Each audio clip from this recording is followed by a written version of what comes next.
Hello সবাইকে, good morning. তো দেখো আমি আজকে কি বানাতে চলেছি, মাছের ঝোল। তো মাছের ঝোল করার জন্য এখানে আমি নিয়ে নিচ্ছি 3টে পেঁয়াজ আর 2টো টমেটো।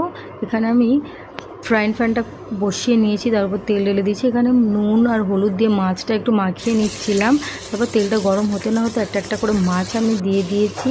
তারপর আমি টমেটোটা আর পেঁয়াজটা পেস্ট করে নিয়েছি। এদিকে আমার মাছটা ভাজা কমপ্লিট হয়ে গেল। এখানে আমি কড়াই চাপিয়ে দিয়ে তেলটা ঢেলে দিয়েছি, তারপর ওই পেস্ট করা মশলাটা ঢেলে দিয়েছি। এখানে ডিমের অমলেট বানিয়ে এনেছি, এখানে এটা বসে আছে খাওয়ার জন্য। একটু আমি পাবো কি আমি একটু? তুমি ডিমের অমলেটও খাও তাই?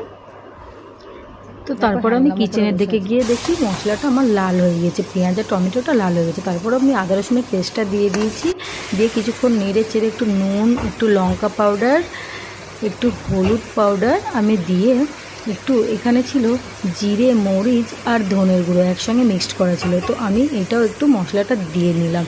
তো দেওয়ার পরে আমি একটু এটা কষিয়ে নিচ্ছিলাম। কষানোর পরে এটা কষে কষে যেই একটু তেল বেরিয়ে এসেছে, আমি তখন একটু অল্প সামান্য জল ঢেলে দিলাম। জল দেওয়ার পরে নেড়ে চেড়ে আমি এখানে দিয়ে দিচ্ছিলাম একটু ধনে পাতা দিয়ে আমি একটু নেড়ে নিলাম।